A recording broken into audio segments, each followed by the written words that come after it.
Alright guys, this is the last video of the year. I know I didn't hit every single week. It was probably more like every other, maybe even less than that, who knows. But chasing a feeling, playoffs are here. So I want to start off with the last week recap. We'll do that first, and then we'll do power rankings, and then my predictions for the playoffs. This is your commissioner of chasing a feeling. Things are about to get real. So let's go to last week. Let's go to the scoreboard. We'll see how everything's shaked out. So we had Dallas Cowboy Kirby versus Cup of the Clap. Clap got the win. Even though he's got a lot of injuries, he had 152. He could be really scary. Pascal only 84. Down week. We'll see if he can bounce back. Texas Toe Curlers 144 submitted first place, going 12-2 on the year. Very, very strong year. The Underdogs, they had a rough end of year with 97 points, but a lot of people had bad weeks, so it's okay. Reno's Gabagool finished 7-7 for the second consecutive year with 98 points over Not in Last, unable to get through to the next round with 92 points. We got a toilet bowl, ladies and gentlemen. Mother Bucker able to get a win, one of his best performances of the year. I mean, 7 straight losses and he pulls out the win here. 116. I mean, John being in the top 5 is a distant memory. I mean, at one point I think he was number 2 in the power rankings, maybe number 3. He might have even been number 1 overall. I mean, he started off so strong, finish out the year, make the playoffs. Maybe he makes the most magical run of all time. We'll see. Gets the win over Jesse, another toilet bowl player. And then lastly, Taylor 117 over Lance Revolution. Dan started off strong. He was 7-2 at one point. Ends the year 7-7. 5 straight losses. Only 115 this week. So I don't know what's going on with a lot of his players, but can't seem to get it going. So yeah, that is your rundown for this last week. Let's go to the power rankings. In 10th, of course, we have Jesse. End of the year, worst player, least points scored. I mean, just overall, Jesse had. Actually, he wasn't the least points scored. I'm sorry, I take that back. John was. But Jesse overall, he had a really, really rough season. You got to feel for him. But didn't deserve to get into the playoffs, and he's in the toilet bowl. Our champion, no back-to-back. Next up, we have Andrew. Again, rough season. You know, he ended with 3 wins. One of the lowest points scored. I think he was 3rd worst in the league. So just a rough season for Andrew, but he's in 9th in our final rankings. We got John at 8, who really he traded away his team again. I think that's got to be it. I mean, but I don't know. He's in the playoffs. Maybe his players come back. He gets a win, upset over Aaron. Who knows what could happen? That's John at 8.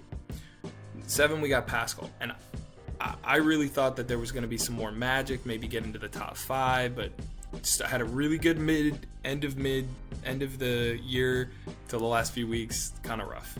So couldn't string together back-to-back wins very often. At 6, we have Doug, who Doug was inconsistent, but really, really underrated. I mean, he's the Underdogs for a reason. But at 6, sorry. In our top 5 for the first time in a while is Miles, number 5. Miles has a team that should be respected because of his wide receivers, and even trying to lose last week, he still won. So I think there's something special about Miles. He's definitely has a chance. Then at number 4, we have Dan, even though I really don't think Dan should be here. I really think Dan should be lower. He's lost 5 straight, but when you look at his team, when you look at Dan's team, you got Tua at quarterback, Derrick Henry, Joe Mixon, A.J. Brown. You've got Saquon Barkley. That right there, D-Hop, that right there should be enough, right? That right there should be enough for him to get a win. But for whatever reason, he cannot get a win recently. So I don't know what's going on with Dan's team. I have him at 4, but that's just the end of year playoff rankings. Really, he's probably not 4 overall. This is your end of year power rankings. When you look at him, still scored, I think, the 4th most amount of points. He He had a really good run. He has a really good team. He has a chance to win it all. And we know Dan's not a regular season player. He goes far in playoffs. Next up at 3, we have Noah. Noah does have the better record over Taylor, but this is our top 3, our 3 best teams in my opinion. I think these 3 teams are a cut above the rest. Noah at 11-3 would be higher. However, injuries to some of his biggest players. You got Pierce out, Kupp out. Wilson Jr. is going to be out this week. Josh Jacobs questionable. Trevor Lawrence says he's questionable, but I really think he's going to play. I think he's going to play fine. But really, yeah, I think Noah would be at 2 if it wasn't for the injuries. And also, Taylor has beaten Noah. Number 2, we got Taylor, who's got a really strong team. Only weak spot is our quarterback. Jared Goff did have a big week last week. Let's see if he can do it again. Austin Eckler, Nick Chubb, great choices. Devontae Adams. Christian Kirk has been the surprise this year at wide receiver. Number 10 wide receiver. So great pickup there by her. And number 1, no one saw this coming at the beginning of the year. Literally nobody. I mean, maybe a few of us were like, oh wow, Aaron drafted a really good team. But none of us saw him ending with only 2 losses on the year. Patrick Mahomes, Christian McCaffrey, McKinnon dropped like 100 last week. Tyreek Hill, DK Metcalf, George Kittle, Marquise Brown, Aaron Jones. I mean, this team is stacked. His bench is probably the worst bench in the league. But his team is disgusting. And really, I think is poised in the best position, number 1 team. He might be up there as one of the best regular season teams of all time in our league's history. I don't think we've ever had someone end with 2 losses only. I think the best we ever had was 3 losses. So yeah, it does help him that Andrew and Jesse and Pascal had rough seasons. But Aaron had one of the best seasons I've ever seen.